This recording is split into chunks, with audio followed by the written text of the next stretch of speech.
guys, Kathy at Northstar Prepsteader. This is just a really quick bean update. Had some issues in my bed. I mean, it's looking wonderful and great and everything, and with the severe heat that we had, things just changed. Let me show you the good and the bad. Everything is doing fabulously, but now I had grown two different kinds of beans. One was an early contender in this end, which you can see I've already been pulling them. And then I did dragon tongue beans over here. Well, some really interesting things have been happening.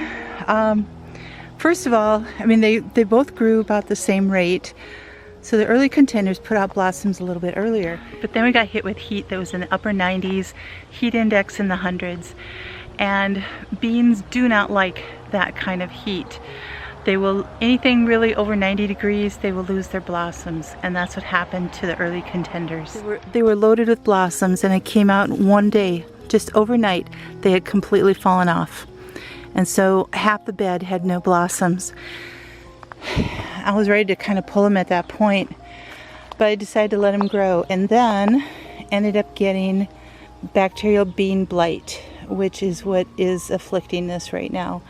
And so half the bed, the early contenders, ended up getting the bean blight.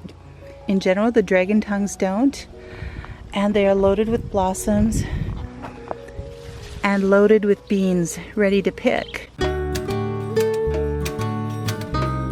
I'm harvesting all of these and getting a ton of beans, but to protect those plants so that they can keep producing and not get blight, I'm pulling all the others and burning those. I had started trimming them back, just cutting off the old ones, and there weren't even any little beans that were forming. It was just getting some blossoms, and it was just not worth it to me to have a possibility of the blight spreading.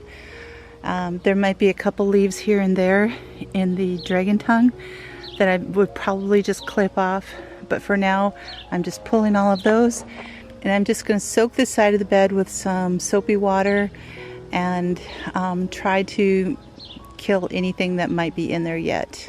I'm sure that you've got a question on, like, how do you even get bacterial bean blight? Well, there are many different causes. One is that you have infected seed, that the seeds came from plants that already had blight.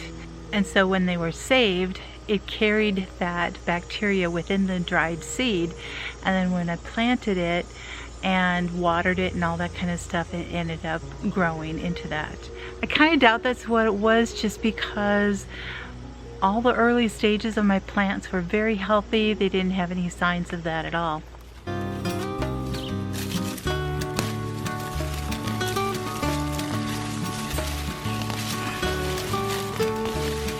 So I'm just pulling these all up by the roots.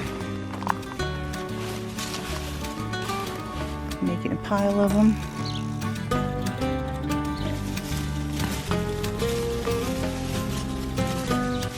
And I'm going to collect any of these dead leaves too.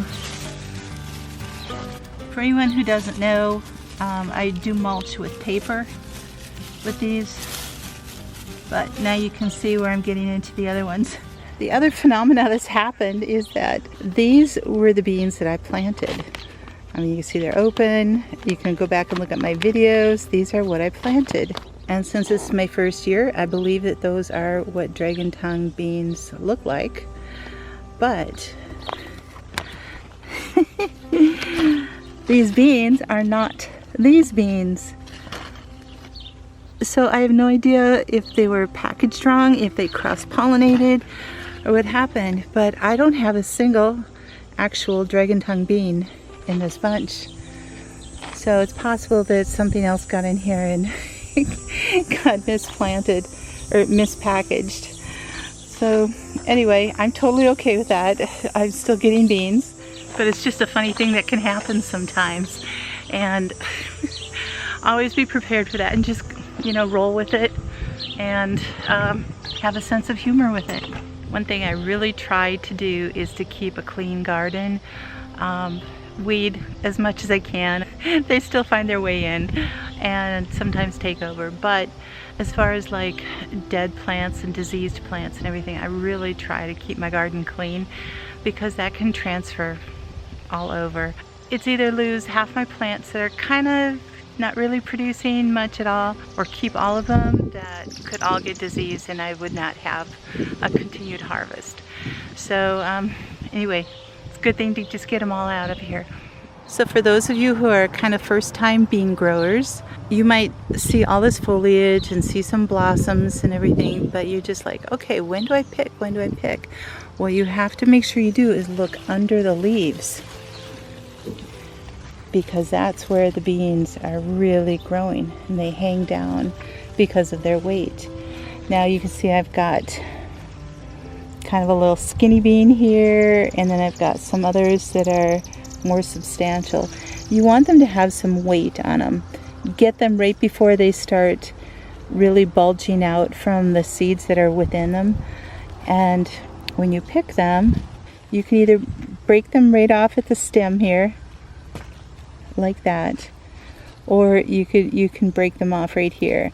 Typically, I mean, it's really kind of whatever the bean does for me. But this is a really nice sized bean. I would say it is about 7 inches long, and yeah, a little bit over 6.5 to 7 inches long. But there's a bunch more in here. I mean, look at how prolific these are.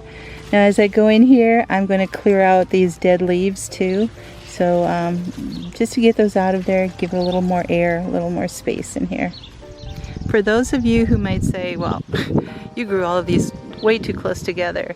Really, the plants are about 6 inches apart, and that's the standard amount that should be given. And they create I've never had trouble before, so they create a nice canopy.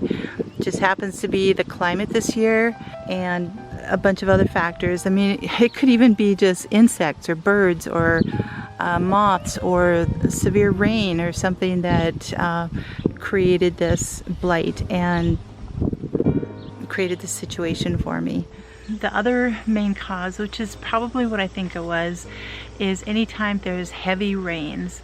Before we started getting into our rainy part, the plants were gorgeous and they were beautiful and healthy and everything. And then we had a series of really tough rain.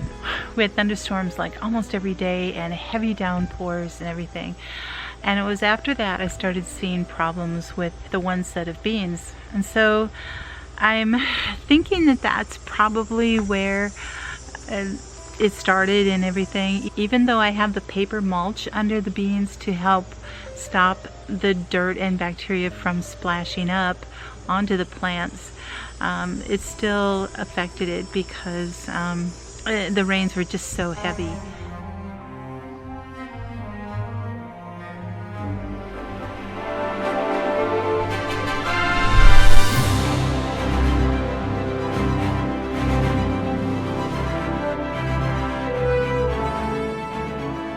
One other way that kicks it off is to be handling your plants while they're wet.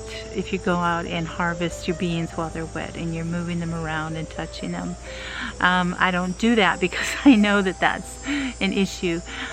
Then some of the ways to take care of that and to prevent it from spreading or happening again is to first of all get seeds that are blight resistant. And so as you're looking for seeds in the catalog, don't look for just things that are all so pretty and everything else, but look for things that are going to be resistant and hardy in that way. The other thing that's really important to do is to keep your garden as clean as possible, like I was saying before, to get rid of any of the damaged plants, anything that is showing signs of the blight. Just get it out of there. A long-term plan for preventing that from happening again is to rotate the crops. I do rotate these beds out every year. Something else goes in. So it is 3 years before the beans would find that bed again. Hopefully I won't have that issue in the future, but I'm going to try to do some things in that bed. I don't know what yet exactly, you'll have to stay tuned. But I'm going to try to do some things to help build the good bacteria in there and try to help make the soil as rich as possible so that the blight won't want to take cold in there. So again, the 3 things you can do to not handle your plants when they're wet: get seed that is blight resistant, and then rotate your crops. That is the best source of trying to take care of that. These 2 big Tupperware bowls are full from half of my bed, which is only 4 feet by 6 feet, and just the first picking. Oh my goodness, they're so prolific. So there's my bean saga for this summer. You guys take care. God bless. Always have hope. Bye-bye.